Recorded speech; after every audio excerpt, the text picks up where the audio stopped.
પ્રિય વૈષ્ણવો, અષાઢ સુદ છઠનો આ દિવસ દિન માત્ર ઋતુ પરિવર્તનનો સંકેત નથી, પણ એ પ્રેમના રૂપાંતરણની ઉજવણી છે.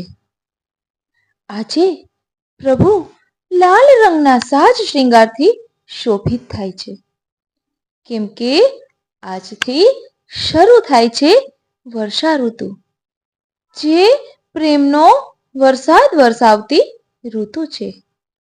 પણ આજે કસુંબા છઠની સાથે એક બીજું પણ સ્મરણ થાય છે, એક શાંત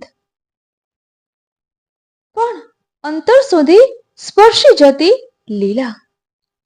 આજે એ દિવસ છે જ્યારે વિરહ તૂટ્યો અને મિલન થવાનું શરૂ થયું.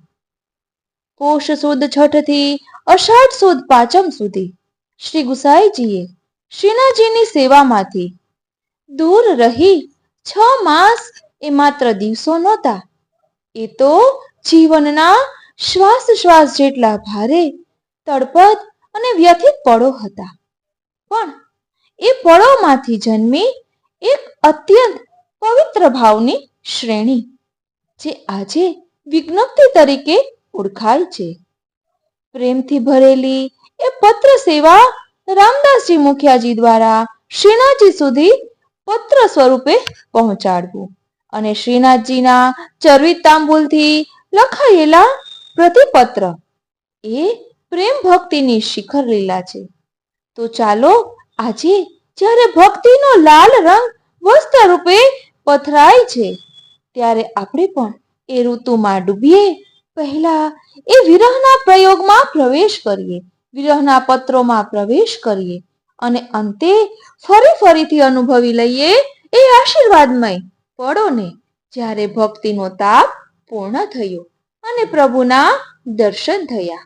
આ કસુંબા છઠ, જ્યાં પહેલી વાર પ્રભુ શ્રી ઠાકોરજી શ્રી સ્વામિનીજીના સંગાથે કુંજમાં પધાર્યા, એ જ પ્રથમ મિલન, જે હવે અમારું પણ થાય અંતરથી, શ્વાસથી.